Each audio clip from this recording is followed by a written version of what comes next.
Hello, hello, hello. So we're back. Now it's chapter 7, medication errors and risk reduction, which starts over on page 71. The actual text starts on page 72. So if we look at the title of this book, yes, medication errors and risk reduction. Unfortunately, you will most probably make a medication error at some point in your career, but hopefully it's a little one, a little tiny mistake. Maybe it's just off by just a little bit, or maybe the timing was off, or maybe it was the right medication just given at the wrong time. Hopefully, it's going to be a little tiny mistake like that, because to err is human. We all make mistakes. 9 times out of 10, it's usually not an individual error. It's usually what's referred to as a system error. Why did you make the mistake? Because of the way that the medication report is written. Because you gave me 2 patients with the same last name. Because it's 4 patients in one unit, in one room, one ward.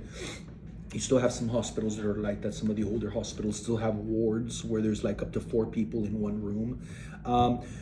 So almost always it's a system error. However, it could be an individual error as well, and that's where liability kind of comes into the game.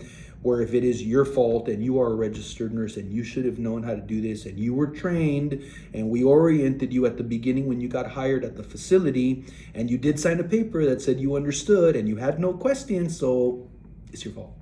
So you got to be careful because yes, it is very easy to make a mistake. It is very difficult to get a nursing license. It is extremely easy to lose it.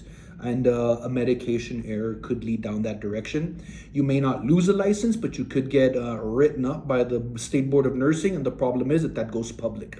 So that'll be on one of their quarterly newsletters that people go in like Beetlejuice, like an obituary to see who got in trouble this quarter.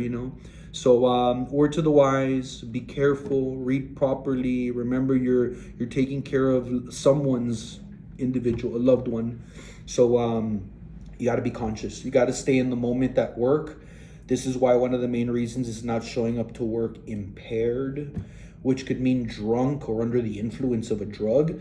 But a lot of times, usually the impairment comes from either Benadryl you took the night before because you work 3 12-hour shifts in a row and you have trouble decompressing between one night to the next. So I take 2 pills of Benadryl and in the morning I'm fully awake, but you don't even realize that you're under the influence, and that could contribute to a mistake.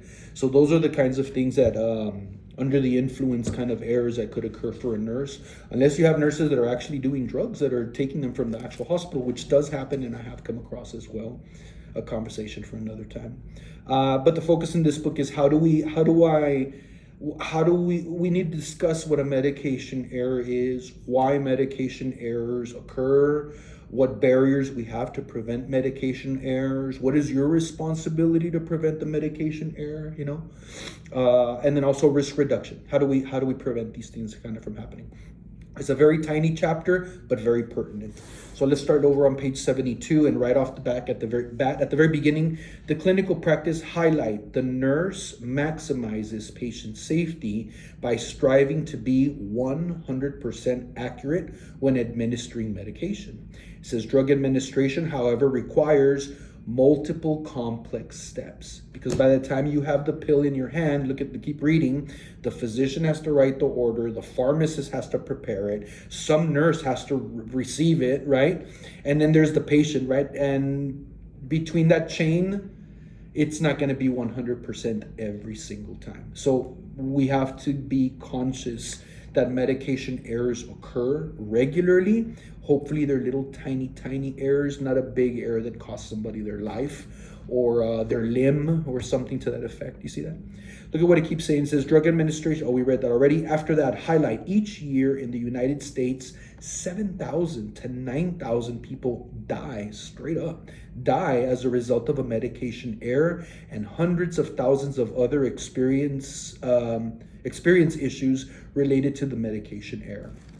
I think of the actor Dennis Quaid. Some of you may not know who Dennis Quaid is. What did Dennis Quaid come out in? I don't know. G.I. Joe. I don't know. That The Substance, the one, that crazy ass movie. But Dennis Quaid was an actor from the 80s. He married Meg Ryan. I don't know if it was with her, but long story short, they had some kids. They had 2 twins that were preemies. premature babies. Both of them stayed in the NICU. Both required heparin to be given. Heparin is a medication that thins out your blood. So I don't know what the situation was with these twin premature babies, maybe about that big. Both needed heparin, and somebody did the med math wrong as hell, and they gave them like 4 times the adult dose to a premature newly born, 2 of them twins, newborns. They really thought the babies were going to die. I mean, they watched them critically to the T to see if there were any signs and symptoms of bleeding, because if you would have just tapped them on the head hard enough, you would have made them bleed internally. That's how bad the medication error was. They survived. You can Google it. You can Google Dennis Quaid, twins, newborns, heparin. So long story short, after the children survived, Dennis Quaid and his wife, I'm not sure which wife it was, they got together and they went to Congress, and they actually made a big deal about it, discussed how the medication error occurred. It was the labeling on the box that the nurse had trouble with. So they changed the laws, and actually the heparin is now packaged in a different way because of that situation. So that's just one example of how medication error might have something positive come out from it at the very least, and good thing that the twins did survive. So you could Google that if you're interested in it, but it did change some laws right there. So along those lines, let's discuss medication errors, right?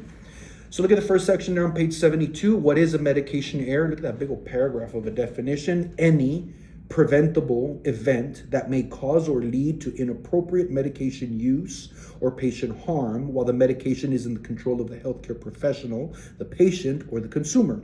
Such events may be related to professional practice, healthcare products, procedures, systems including prescribing, order communication, product labeling, packaging, nomenclature, which is the type of language we use for it, right? Compounding, dispensing, distributing, administering, educating, monitoring, and use. Mistakes are going to happen. So we have to really be conscious of risk reduction. You want to make a living out of this? You can. You can get your registered nurse license and then go start learning risk management. Most of the time, hospitals will hire lawyers for that, or people that want to go to law school. While they're going to law school, they're working risk management, kind of an extension of human resources in hospital facilities. But a nurse can take that position, and you become a risk management nurse, and you're looking at policies, procedures, medication errors, prevention. You work with the nurse educator to educate whenever something happens so none of that ever happens again. So I'm just giving you ideas for a career down the line, because not everything is bedside, although I do encourage that you work at bedside at least 5 to 6 years just to get your sea legs under you. I know you hear 5 to 6 years and it sounds like a long time. It's not. It goes by so fast. The older I get, the more I realize how fast time actually goes by. Anyways, continue. Look at what it says about medication error index. The index, so there's something that was developed by this NCCMERP, sounds like an organization, has developed a medication error index. And then you got the 7.1, there's the index on the next page, that whole algorithm. When you see pictures like this that have arrows, if this happens, yes, go this way. If this happens, no, go that way. This is known as an algorithm. This is a way of decision making. It cuts steps down in processes. So an algorithm approaches this medication index. What the heck are they talking about? It says the index provides a conceptual framework that places medication errors into 9 categories based on the extent of harm or error that it can cause. A little bit further down in the next paragraph, it says potential errors, highlight. Just like we have in the nursing process, potential problems and actual problems, there's errors and there's potential errors. You see that?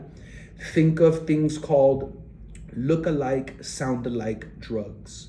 So some drugs, the names are so damn close that it's very easy to get them confused. And then there's a list of that. So that's one way of preventing potential errors, is realizing what types of drugs are on that sound-alike, look-alike kind of list. Do you want to see that list? Turn the page over to page 76, table 7.1. You can pause the video, ponder it a little bit. Look at how similar a lot of these drugs sound. So this is what they'll identify as look like, sound like drugs. These are the drugs that have common errors because they're given one versus the other. So I could see this kind of happening more at the pharmacy level when the pharmacist is putting the medication in the proper containers and labeling them. I could see that causing a system error, because when you're actually the nurse and you're dispensing, unless you're dispensing more than one drug at the same time and they have similar names, that's where the error can occur. So anytime you're preparing medication, you gotta be focused. You gotta be focused. You gotta be focused. That's not the time to be talking to your nurse coworker about the latest episode of Euphoria or whatever. That's not the time. Anytime you're mixing medication, pulling medication, preparing medication, focus, focus, focus. Make sense? Hop back to the beginning again. We were talking about potential errors on page 72, that second paragraph down in the left-hand side. Highlight that second half of the sentence that says, while these health professionals are certainly at the forefront of ensuring accurate medication administration, medication errors also include mistakes in product labeling, product manufacturing, and product distributing. So this is what we call system errors. You see that? So something in the system went wrong, that the wrong medication was mislabeled and misdistributed. You see that? That's a huge mistake. Look at the next section of this. It says, factors contributing to a medication error, highlight. And it says, at its most fundamental level, accurate medication administration involves a partnership between the healthcare provider and the patient. I don't do healthcare to you, I do healthcare with you, bro, right? And we keep on. It says the relationship is dependent on the highlight competence of the healthcare provider, as well as the patient's full highlight adherence. So the healthcare provider needs to be competent that you're prescribing the right thing. And on the opposite end, the patient has to be adherent. Because I said take 1 to 2 tablets every 4 to 6 hours, is the patient's responsibility is to take the damn tablets 1 to 2 tablets every 4 to 6 hours. So the follow through, that's the adherence. We're going to talk about non-adherence, when the patient does not follow through with what was prescribed. We'll call that non-compliance. However, non-compliance can happen for more than one reason. You can't just say the patient is not adhering, they're non-compliant. God damn it, it's their fault. They just don't want to contribute. Well, hold on a second. Why are they not adherent? Because I can't afford the medication.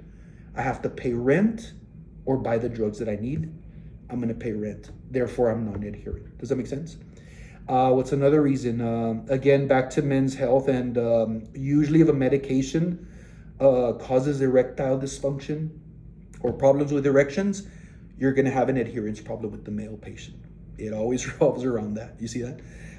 So keep that in mind, that adherence could be for more than one reason. Now, if adherence is because, this medication, I don't care, it's not going to work anyways, you got to die of something, that's where the nurse can come in and educate. Okay, I hear you, but let me educate you. This is what the drug does. This is what happens to your body if you take it. This is what happens to your body if you don't take it. The choice is yours, but you were fully educated to make your decision to adhere at your end. Does that make sense? So the patient has the right to refuse, absolutely, for whatever reason that they decide to refuse. A little bit further down, it kind of said, what else? This dual responsibility provides a simple, though useful way to conceptualize medication errors as resulting from the healthcare provider error, or is it a patient error? Because I said 1 to 2 tablets every 46 hours. You took 6 tablets in 2 hours. What the hell?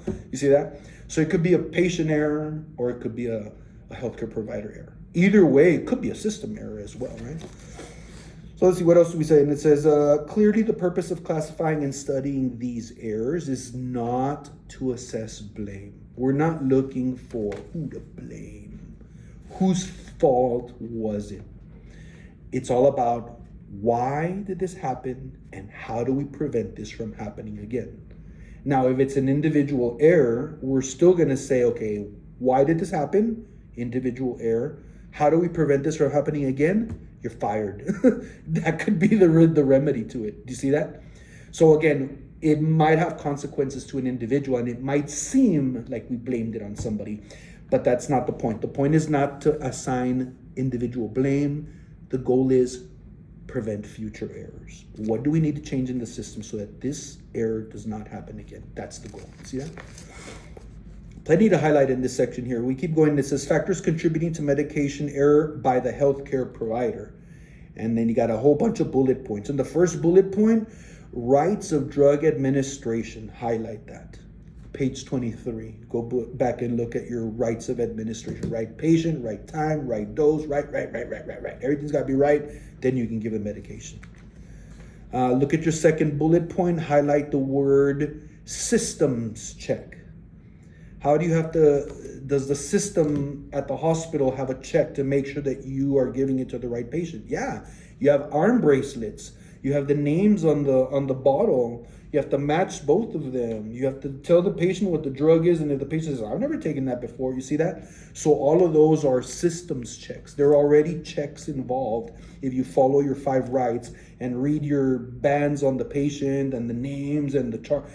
There's a lot of things in place to prevent the errors already, because healthcare has been around for a long time already. You see that? Look at the next bullet point. Highlight where it says failing to account for patients' variables. That might be why the healthcare provider made an error.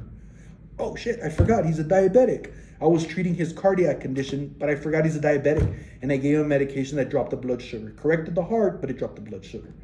That would be a physician error right there, right? What's another one? Look at the next bullet point. Giving medication based on verbal orders or phone orders. Careful. You might have to call the doctor. Doc, the patient is XYZ. She has this going on. I don't know what to do. I don't have any medications. And he'll give you a telephone order. Give morphine, 2 milligrams, IV, stat, repeat every 6 hours for pain greater than 7. Whoa, and then he's going to hang up. Or he hangs up. I didn't get all of that. What do? You call his ass back. Call him back. It's his fault for saying it so loud. Could he get upset? Is he going to get bothered? Yeah, that's what we're here to do. We are the middle person that gets yelled at by grumpy doctors because of they're at that level that I suppose they can act whatever way they can and nobody blinks an eye, because we're paying them for their mind, their science. So the social skills might be off. We as the nurse are the middle person that takes that hit, you know that? So yeah, he might get upset at you because you're calling him back. He might say, well, you didn't pay attention when I was actually telling you the order. You should pay attention better. You're right, doctor, I'm a dumbass. Can you repeat that one more time for nurse dumbass here? Whatever it takes. Just make sure that whenever you have a telephone order or a verbal order, read it back to them so that they can say correct, or they can say, no, that's not what I said, and then they clarify it for you. So anytime you get a verbal order, because most of your orders are written. Here's the doctor's order, it's written. But sometimes it's on the phone, or sometimes you're telling him and the elevator door is closing and he's leaving, and he just blurts it out to you. That could be a verbal order. You got to write that down, but you got to repeat it to them to make sure that it's right. If you didn't catch it all, call his ass back. Call them. They get paid good money for you to be able to bother them and call them, you know. What else we got? What's the next bullet point? It says, giving medication based on incomplete or illegible orders. Oh my God, I've had some doctors have the most horrible penmanship. I'll call them. Even if it's 3 a.m, it's your fault for not writing it clearly. You see that? Nowadays, this is why we're getting away from physician orders written, and now everything is typed so that we can have it as for clarity. So that's improving with technology. But you might still work somewhere where the orders are written and the penmanship is horrible. So, hey, when in doubt, call the doctor. You're the one that's going to have to take the hit if you give the wrong medication or the wrong dosage. So, and anytime a doctor yells at you or gets upset at you, or you can just squash that by saying, Doc, I'm just looking out for our best interest as the healthcare providers. That's it. I'm looking out for our best interest. That's it. I'm not trying to give you a hard time or anything. But they've got a lot of stress on their mind. They've got a lot of patients they're taking care of. I would not want to be a physician. So hats off to them, you know, that they're willing to do that kind of a job. So they're not in the best mood, but we fill in the gaps where we can, right? It's all the team effort. What else we have? Given medication based on incomplete or illegible orders. We said that. Next one, providing unclear directions. You didn't say wait until the pain was above a 7 before I give it. You just said PRN as needed. So they've got to say a complete order as well. So that's the medication writing error, right? Look at the next one, practicing under stressful work conditions. This is where the nurse can say, you're gonna give me 15 patients? Are you serious? 15 patients? No, there's no way that I can handle all of these and be a safe nurse. You can refuse an assignment, but you better have a damn good reason to refuse the assignment. And it's gonna get documented and there's gonna be conversations about it later, but you might have identified a system error. But if you're wrong, careful, this can turn into something else, you know? So you gotta be careful when you're saying that you don't wanna accept an assignment because it's a stressful work condition and I don't know if I can handle this number of patients. Careful, because that might end up sending you down to education for 2 weeks because you said that you were not able to take care of what the average nurse takes care of on the floor. I'm exaggerating with the 15 patients, but you know what I mean. But a stressful condition can most definitely contribute to medication errors as well. This is one of the reasons I have this pet peeve when nursing school students are like, my anxiety, I get so anxious. Like, what did you think you signed up for? You're about to walk into the lion's den with life and death on the line every day you walk into work. You picked one of the most stressful jobs, and then a lot of times it's like, my stress, my anxiety. So you have to handle that, because especially if you're going to work in an ER, an ICU, or something at that level, there's going to be high levels of stress. So you have to be an individual that can manage stress. And not only that you can decompress and not take that stress home and then end up with all this gray hair like me, right? Alrighty, so medication errors. We continue. On that same one where it talks about stressful work environments, it does talk about, right after that, patients. So all of those were errors on the healthcare provider's part. But what about errors on the patient's part? The bullet points down at the bottom, it says, taking drugs prescribed by several practitioners without informing each healthcare practitioner about the drugs you're being prescribed. That's called doctor shopping. I really want some pain medication, but this guy won't give it to me, so I'll go to this doctor. But I won't tell this doctor that I've seen this doctor. There are systems in place, because anytime you give a narcotic, an opioid, we don't say the word narcotic. Anytime you're prescribing opioids, there's a database. So there is a database that keeps track of who's giving what and how much you specifically have been prescribed by who in the past month. There's a whole system in place for that. However, it's not just the pain medications. I might be seeing one doctor for my diabetes and the other doctor for my heart, but I didn't tell the heart when I'm seeing a diabetes. I didn't tell the diabetes I'm seeing a heart problem. So they might prescribe something that interacts with this, and he might prescribe something that interacts with the other. So that could be one of the errors that can occur too. So you got to inform all your doctors of all the other doctors that you're seeing as well. What's the next one? Getting their prescriptions filled at more than one pharmacy. That's another one. Stay consistent at one pharmacy, because then they have a record of everything that you've been on. A lot easier to fill in the gaps and get refills and that kind of stuff too. It makes life a lot easier for you as well. What else it says? Not filling or refilling a medication. Here's the prescription, but you don't go in, you fill it. So that's non-adherence. But as I said earlier, non-adherence can be for several reasons, and not necessarily doesn't mean that it's because I don't trust medicine or I don't want to take it.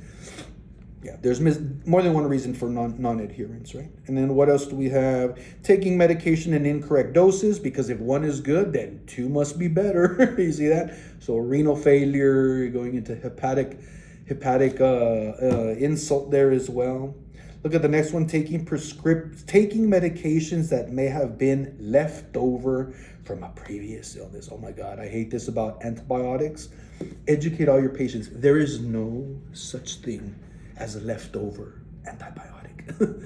There's no such thing as leftover antibiotics. There's only not properly educated patient who was supposed to finish the course of treatment. So you're not supposed to have leftover antibiotics. That is what contributes to the creation of things like MRSA and VRE and these other drug-resistant strains of bacteria. It's the improper use of antibiotics. We call this stewardship. Wow, there's a word for it. Antibiotic stewardship, I believe it's what it's called. You too can make a career out of this if you become part of an infection control program at a hospital, which also hires nurses, and a registered nurse can take an additional test and get certified to be an infection control nurse. Infection control nurses work with the pharmacist in the hospital hand in hand for, here it is, antimicrobial stewardship programs. That's what they're called. I've been an infection control person before as well. Wonderful job, really good. You work with the CDC, you track all these diseases. If there's an outbreak in your hospital, you're the first one that starts giving directions of what to do. Fascinating job. You can make a whole career out of that as well. After we squeeze 5 to 6 years of floor work out of you first, right? You gotta pay your dues. Look on page 74, it talks about the impact of medication errors because it's in the millions, potentially billions, right? Look at what it says. It says medication errors are the most common cause of morbidity and preventable death. Morbidity means, man, you're getting worse, and you're gonna die. You see that? So medication errors contribute to this morbidity in some cases and preventable deaths in hospitals. We gave the wrong drug or didn't give the drug or gave the drug wrong and the patient died. See that? What else do we have? When a medication error occurs, the repercussions can be emotionally devastating and extend beyond the nurse and the patient that were involved. I would feel horrible if I contributed to the death of a patient. I don't know how I would process that. That stresses me out just even thinking about how I would process that. Best not to go down that route, right? Pay attention to the details so that you don't have to experience this. A medication error can lengthen a patient's hospital stay, which increases the cost and the time that a patient is separated from family members and their job and their pets and their loved ones. You see that? All because we gave the medication wrong. You see that? The healthcare provider making the medication error may equate error to failure and now suffer self-doubt, embarrassment. Yeah, and that's one less doctor that feels confident about their practice. I'm sure they have their own approaches and discussions about medication errors as well, right? But yeah, I could see the emotional devastation of being responsible for the death of a patient. Damn. If a high error rate occurs within a particular unit, yes. Like, man, this is unit manager stuff. You too can be a unit manager. You got to keep an eye on how many medication errors are happening in your unit on your floor at your hospital. Because if your rate of medication errors climbs, holy smoke, you got to have a meeting. We got to bring it. What the hell is going on? What's going on? Is it the same error over and over? Because that's a system error. Is it different medications? Is it the same person? Is it the same drug? Oh, you're stealing drugs. You see that?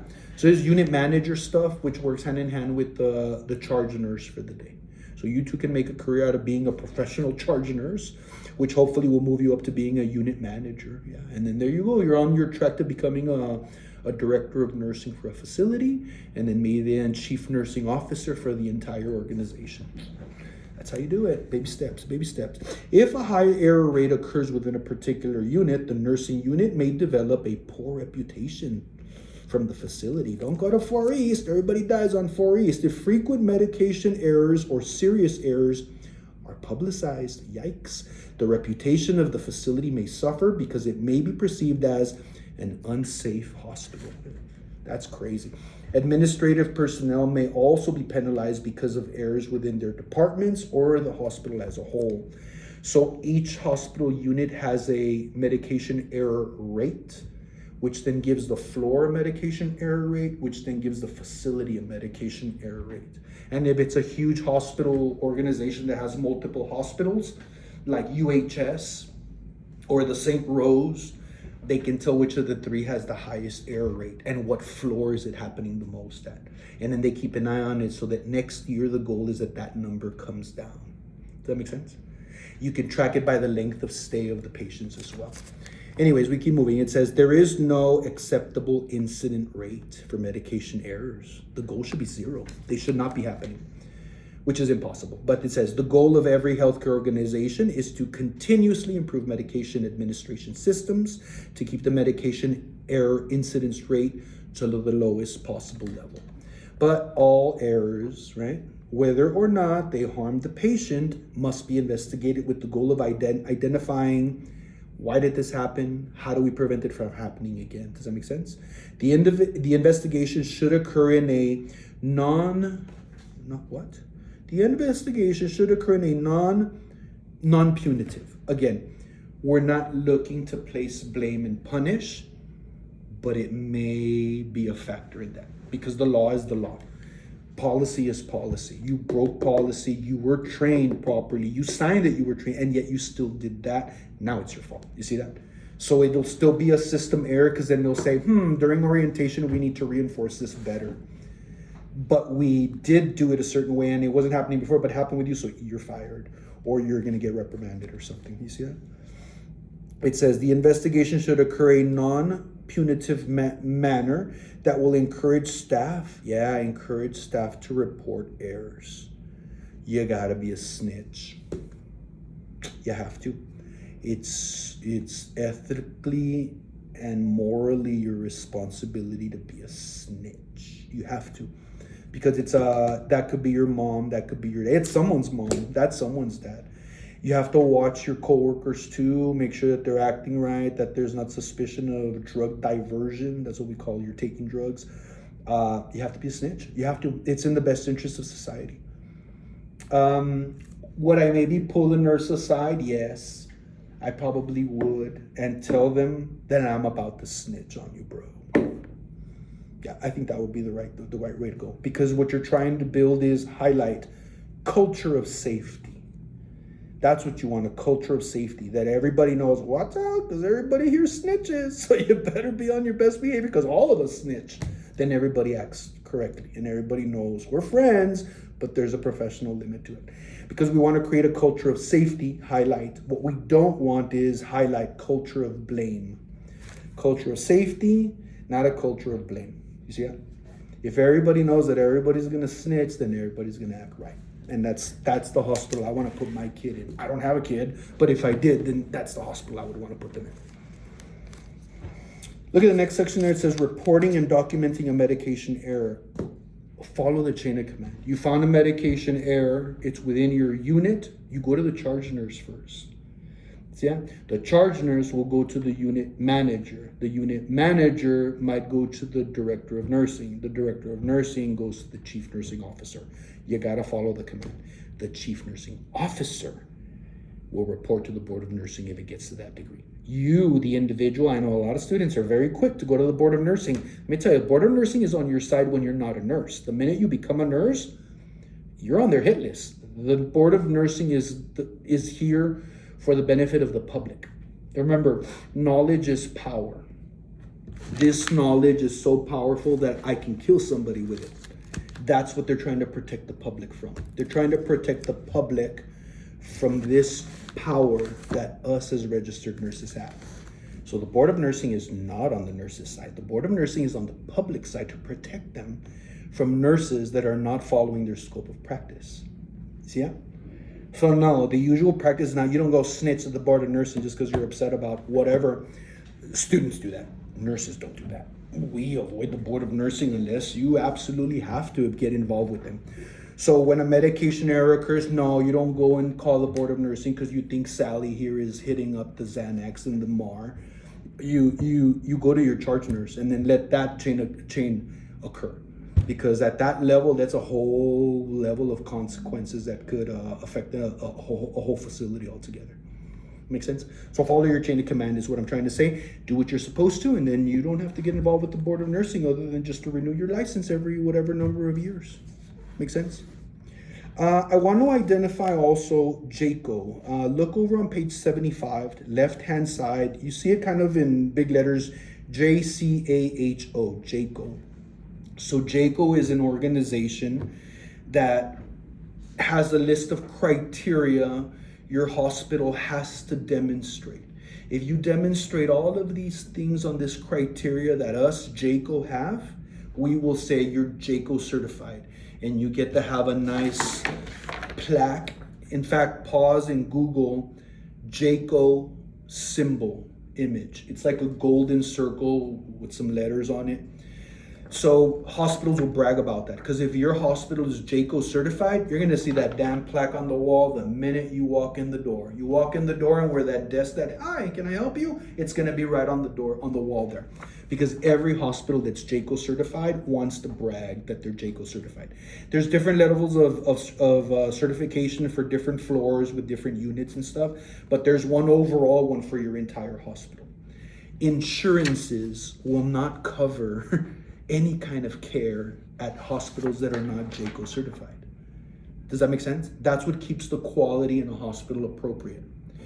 Me, the hospital owner, tells all my staff, this is the policy and procedure, follow it. If my staff follows all the policy and procedure, we hit all of the details that JCO wants us to have.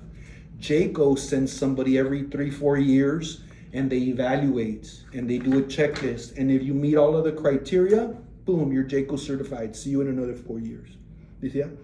But if you lose your JCO certification, there's a lot of insurances that will not cover care there, which means you're about to lose a hell of a lot of customers, which means you're gonna lose a hell of a lot of money, which means you're gonna have to get rid of staff, which means you're gonna have to downsize, which means it could mean the closure of a facility. Does that make sense? So to be JCO certified is a big deal, because one of the criteria is your medication error rate, your infection rate, your fall rate, your everything. I mean, there's so many criteria. I don't even know all of them, but you can make a career out of that if you wanted to do that. The point is, JCO will rear its ugly head if there's a lot of medication errors at your facility. You could lose JCO status. There goes your business. Make sense? So it's a big deal when JCO is at a facility. Ooh, everybody knows. Everybody has their badge. Everybody has a whole bunch of notes in case JCO asks you, "What's your policy on this?" And you have it read right there and everything. So you know when JCO's coming, because a whole facility gets into get ready mode for about a week before they arrive. And they always arrive announced. You always know when they're coming. So they're not like they're tricky or trying to close you down. They give you the opportunity and the heads up. With that said, you gotta documenting an error. You have to be careful though. Now look at the next section, page 75, where it says documenting in the patient's medical record. You never document an error in a patient's record. There's an incident report. There's a separate process that your hospital will have for documenting errors. But in the damn patient's chart is not where you put the error. That's discoverable, that gets legal, that gets yikes, beyond what I'm familiar with. But definitely you do not document an error in the narrative or in the patient's chart at all. It's a separate form altogether, an incident report, and it gets handled in a completely different way. Does that make sense? It does not become part of the patient's record per se.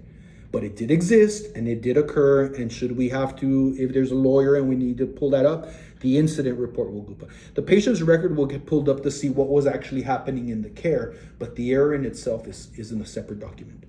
The concern is negligence. Yeah, you could get filed with negligence if it was an error that there was a system in place to prevent, and yet because you did something different from what you were trained or you prove that you knew, then that becomes your liability. That's negligence. So that could get into a legal issue. That's where lawyers will get involved and stuff.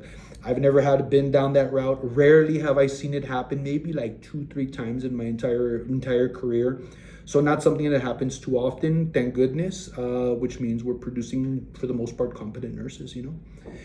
The majority of your documentation is going to be for medications, it's called a MAR. Look at right there on that page 75, big bold letters, MAR, Medication Administration Report.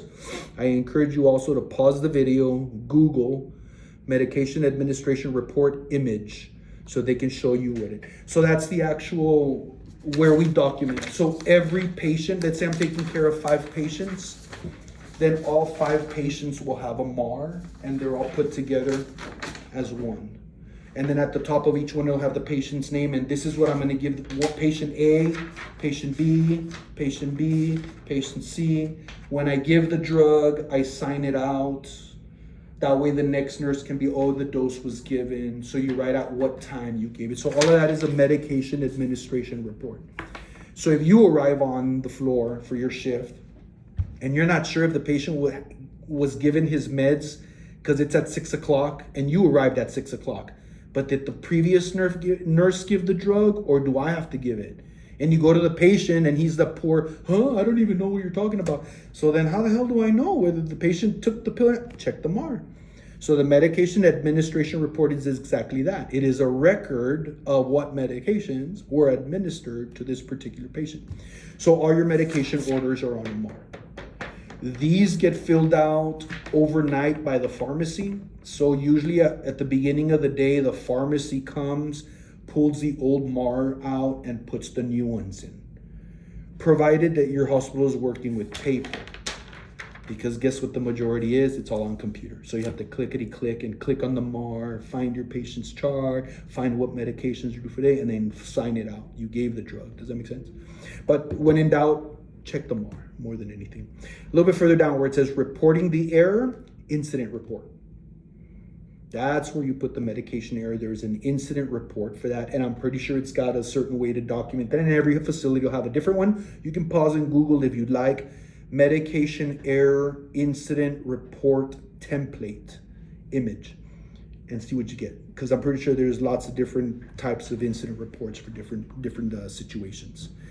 Main thing to remember is that this is where you write the medication error. Look what I have highlighted down at the bottom, page 75. Under reporting the error, I have highlighted the written report is not included in the patient's medical record, but it is used by the agency's risk management personnel for quality improvement and assurance, and may be used by nursing administration and education to identify common error occurrences and the need for performance improvement or educational interventions as well. You see that? That's assuming it was a very minor error and nothing major happened, but we're trying to prevent it from happening again. If it was a major error, I mean, I'm talking like it was a massive screw up. I mean, someone lost an arm over this. Someone went blind over this. Someone had a stroke because of the medication. Someone lost their life over a medication. That's a massive screw up. And a massive screw up is called, page 75, sentinel event. You see that on the right-hand side, 75? Sentinel event. That's a massive screw up. A sentinel event is one that results in an unexpected, serious, or fatal injury following the administration or lack of administration of a medication. A massive F up, big time. So a sentinel event requires an investigation called an RCA, root cause analysis. Same page, 75, same section, towards the very end. Last sentence. Root cause analysis is used to identify the causes and required interventions to prevent reoccurrence of a sentinel event. So those two terms go hand in hand. Sentinel event, root cause analysis. What the hell? How did this happen? Because we absolutely have to prevent this from happening again. Negligence is almost always part of a sentinel event. If it was not a system error, and even if it was a system error, sometimes negligence could be something somebody could get charged for during a sentinel event. Those are massive screw-ups. I've seen that before. You were supposed to amputate the right leg, but we amputated the left leg. Oops. Now what? See that? So we're talking lawsuits, we're talking liability. There's consequences to sentinel events. You better believe it, policy and procedure will change after a root cause analysis and a sentinel event has been settled. Heads will roll and policies will change. You see that? Alrighty, a little bit further down where it says strategies for reducing medication errors. A little bit further down, the most common errors are usually administering an improper dose, giving the wrong drug, using the wrong route of administration. Those are your most common. Hopefully that's the mistake you'll give. You should have given it in a bigger muscle. You should have given it in a smaller muscle. You should have used a different size of syringe. I can live with those mistakes. Sentinel event, I don't know if I can live with that. That's a tough one, yeah? A little bit further down where it says, same section, but it says, there is an increased risk for error in the older adult. Yeah, because they have a lot of medications. So you could make an error with an older adult because they have a lot of medications. We call that polypharmacy. Poly meaning many, pharmacy meaning prescriptions. So polypharmacy means you're on a lot of prescription drugs. So the chance of an error is easier. Wrong dose, wrong time, wrong pill, wrong day. Did I take it already? I took it again. Damn it. You see that? Oh, that's supposed to be Mondays and Wednesdays. I took it Tuesdays and Thursdays. You see that? So that's why. And then a little bit further down, children are another vulnerable population, like Dennis Quaid's kids, right? Because they receive medication dosages based on weight. Med math. This is where your med math comes in, especially in pediatrics. So if some of you are thinking of going the pediatric route or neonatal, you better know your med math because you're giving micro doses of stuff, which increases the possibility of dosage miscalculation, right? And the therapeutic dosages, yeah, they're much smaller. That's how the Dennis Quaid twins situation happened, yeah. Anyways, it kind of starts talking about your clinical judgment model, how it kind of ties in at the same time. When we're doing, when ADPI is saying assessment, we're thinking clinical judgment, recognize and analyze cues of potential error, right? We keep moving and it says, even though in ADPI, right, the nursing process, we say planning, the clinical judgment model says generate solutions. Okay, how can I solve these problems? Where the nursing process is implementation, obviously the other clinical judgment, take action, which pretty much means the same thing, right? Let's look at some of those bullet points under take action and just highlight these main words on each bullet point. First bullet point, verify identity. Read your bracelet. Here's another one too. Don't say, hi, is your name Mr. Ramon? And I say, yes. Oh, it's Mr. Ramon, give him his pill. No, you should not do it that way. You should say, can you tell me your name? I should say, I'm Mr. Ramon. Got it, he's the right person, give it to him. Because what if the patient is not fully there and you didn't know that? And you say, hi, are you Mr. Jones? Yes. And then 5 minutes later you say, hi, are you Santa Claus? Yes. Like he might not be with it. So don't ask them to say yes or no if this is their name. Ask them their name and compare it to what name you have written down. Be 2 steps ahead of the patient. Be 2 steps ahead of the patient. Look at the next bullet point. Use the correct procedure and technique. Yeah, not all meds are given the same route, the same way. The right needle size, the right muscle size, the volume you're going to give. Look at the next one. Calculate your medication dosages correctly. Measure liquids during drugs carefully. This is why you have med math in every single one of your exams. This is why I gave you your med math problems as well. It's because I'm trying to get you to just think mathematically right off the bat. Math was not my strongest subject growing up in high school. So yeah, it can be done. If somebody raised on a ranch in South Texas can do it, you can do this too, right? Look at the next one that says record the medication in the medical record, the MAR, right? Once you give it, sign it out. That way, if you get hit by a truck during lunchtime, at least the next nurse will come in and be like, okay, the dose was given, so don't give it again. So here's the rule of thumb. You never sign out the drug on the MAR until after you give it. So even though I have the MAR in hand, and this is the drug I'm about to give, and I have the pill in hand, and I'm in the patient's room, don't sign the drug off and then give it to the patient. No. You give the drug to the patient first, and then you come and you sign it out. Why? Because if you sign it out first, we're assuming everything went perfect. Then you get to the patient's room and he takes the pill, and then he turns around and he vomits, or he has a code, or something else happens. And then we manage the patient, and we go back to the MAR. Oh, the dose was given. This could have... No, the dose was not given. He vomited it out. You weren't supposed to sign it out until after you confirmed that the medication was administered, swallowed, injected. Then you come and you sign it out. Does that make sense?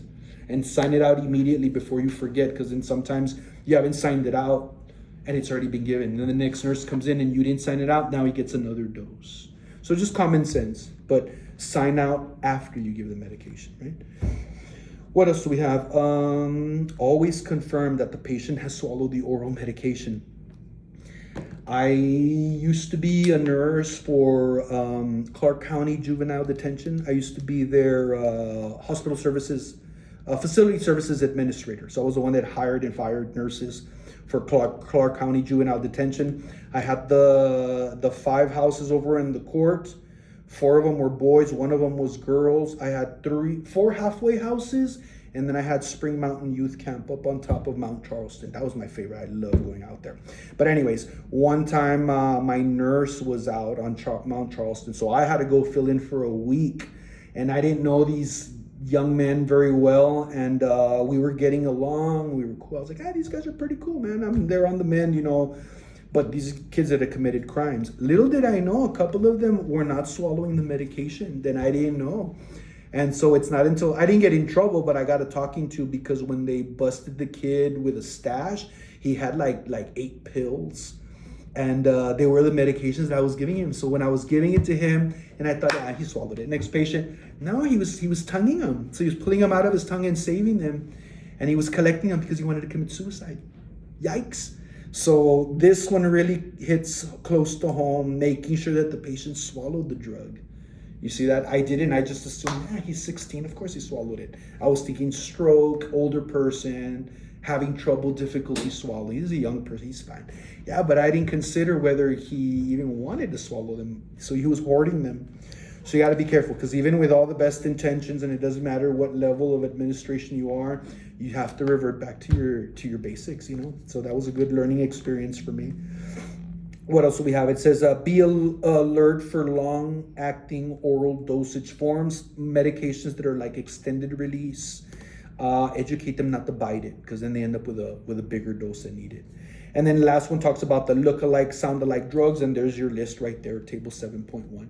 So be careful. Those are the medications that have been known to cause medication error out of confusion because of the names are too similar, right? All right, last few sections here. Almost done. Page 77, medication reconciliation. This is the nurse's strategy against polypharmacy. So remember I said that the older adult experiences polypharmacy because you're 65 and you got 18 different prescriptions. You see that? So you got 18 different pills you're taking at different days, at different times of the day, at different dosages. And me at 85, I'm going to have a medication error at some point. So you can make a career as a home health nurse. And all you do is go make the rounds of your patients in their homes once a week to do medication reconciliation. Look at the definition of that, page 77.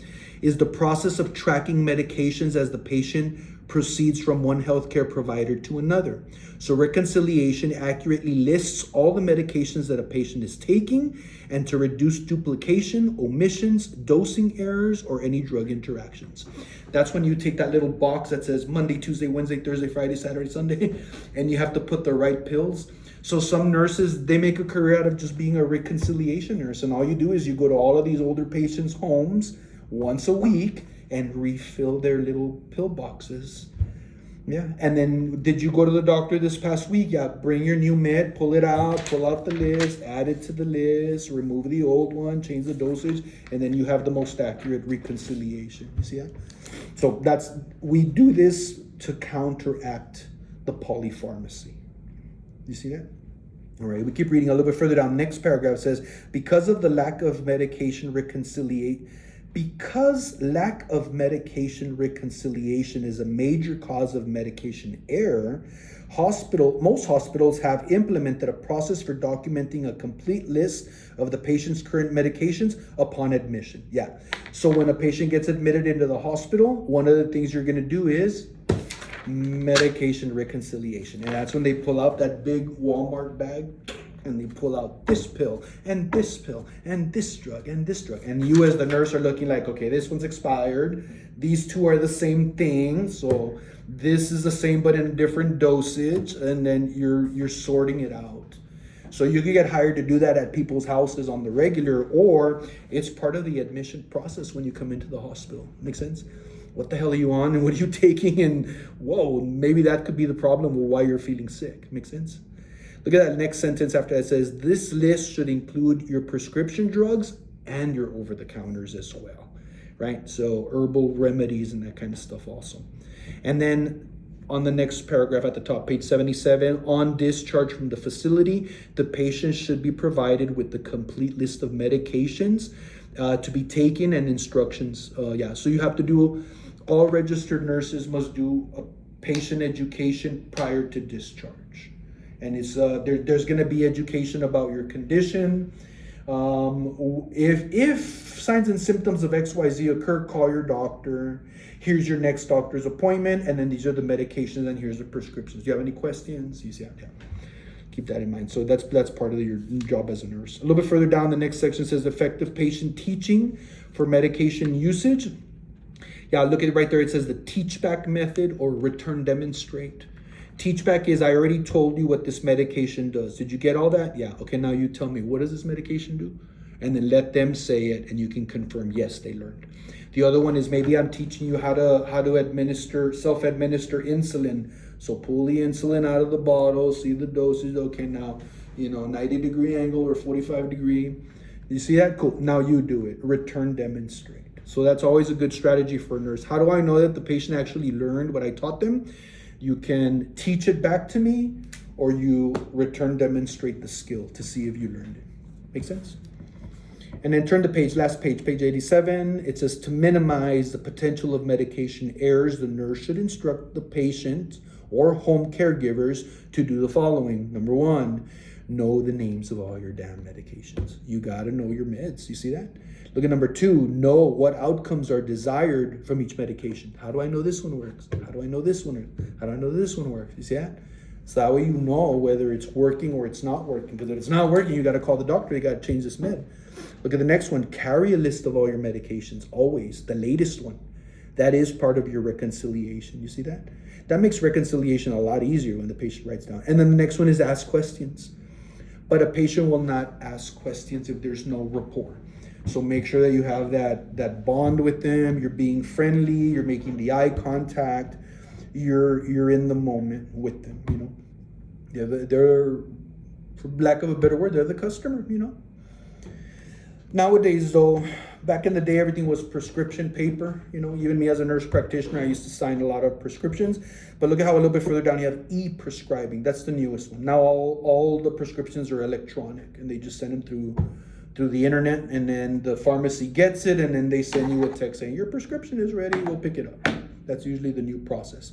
That eliminates a lot of error, big time, and a lot of the reconciliation problems. You see that machine they have there over on figure 7.3? That's called a Pyxis. You can Google that. Pyxis. Pyxis. Google image Pyxis. Technically, it's a robot. Every single drawer has different rotating pockets or pockets that open depending on what drug you're trying to get out. Sometimes you have to count how many are in there, how many are you taking, and then confirm the count before you close it. So this is the new inventory management. Not new, it's been around. Actually, it got invented when I came into nursing. So it's about 30 plus years old already.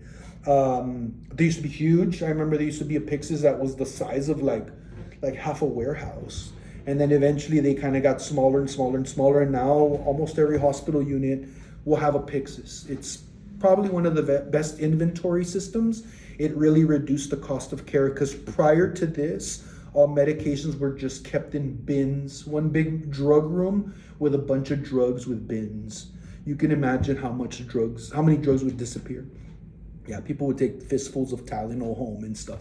It was that bad. So the cost was even higher. So this Pyxis system, it solved the inventory problems big time. Now, I wish I would have been in on this way back in the day. I would have bought stock in this.